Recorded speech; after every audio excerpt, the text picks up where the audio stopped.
Hello everyone, this is Anthony from Expert Immigration Advice UK. So today we're going to look at the UK spouse and partner visa budgeting and minimum income calculator tool. So as we said on the sales page, it is best to use and recommended to use this in Microsoft Excel. You can use it, or you should be able to use it in other applications such as Google Sheets or the Apple version, but it's not guaranteed that all of the functions and calculations will work correctly. So we always recommend, if possible, use Microsoft Excel. So if you are familiar with Excel, it's fairly straightforward in terms of how it works. But if you aren't, we've tried to make it as easy to use as possible by putting navigation buttons. So when you open up the spreadsheet, you'll be presented with the menu here. So the two functions of the tool. But if you are familiar with Excel, you can also navigate in other ways. For example, the bottom sheets here that you can switch between. So let's look at the first tool, which is the budgeting tool. So it's fairly self-explanatory in terms of what you need to do, but we've tried to make it as easy to use as possible. So first off, you'll confirm the application that you're making, whether it's an entry clearance visa or a extension, or you're applying to switch within the UK. Okay, so if we'll just take an example here. So with the spouse entry clearance visa, you'll then also be asked whether you're applying for a fiance or proposed civil partner visa application, because if you are, then you won't have to pay the IHS fee, and that will not be calculated. So we've put the fees here. So this is where it's calculated from.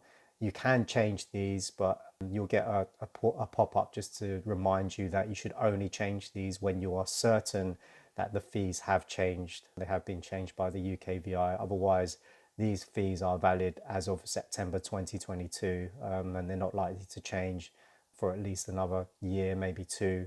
Okay, so we'll look at an example looking at a entry clearance visa.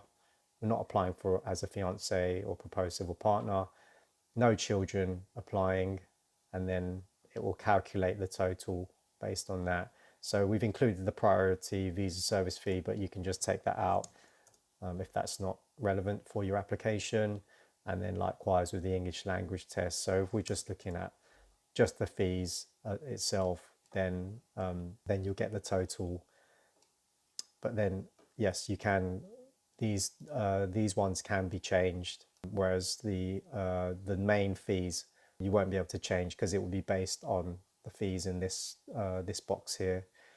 Okay, so yeah, like I was saying, so it will calculate the total, and then there are other costs that you can include if you want to. For example, like some people might want to factor in like flights or travel, and then you can just enter here whichever the value appropriately, and then you just allows you to keep track of it. So just reset that.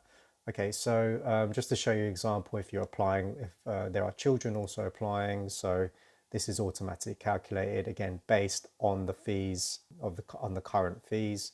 So if you're applying with a child, then it will just add those automatically and give you the total.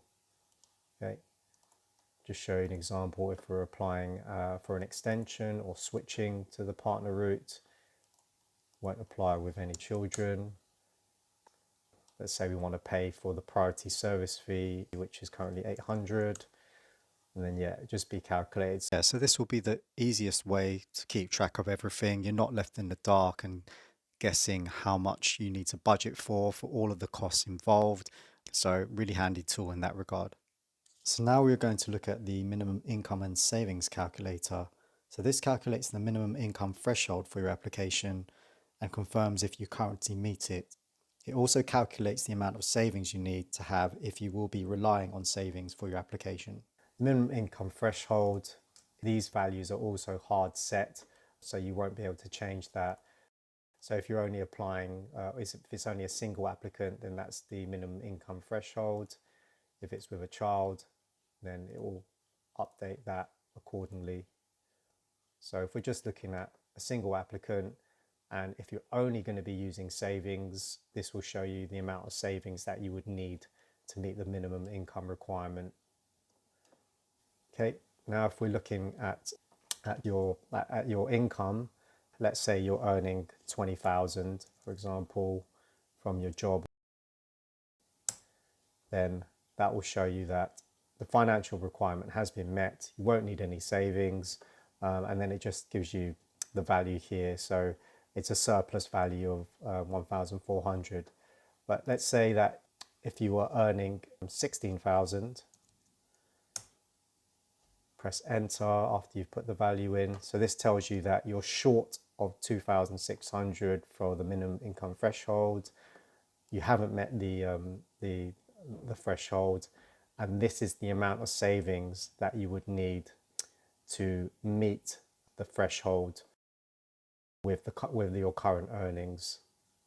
So easy to use, but again, it's a good tool to have if you are going to be factoring savings, or you're not quite meeting the financial requirement. You just want to know your options. Okay, so that's the tool in a nutshell. I hope you found this video helpful and can see the value of this tool. So if you'd like to get yourself a copy, click the link in the description below the video, or if you're already on the sales page, click the add to cart button to get your copy straight away. Thank you for watching this video. Be sure to check out the other videos on our channel. And even if we haven't assisted you directly with your case, we are happy if our content has been valuable, assisting you with your UK spouse or partner visa application. All the best.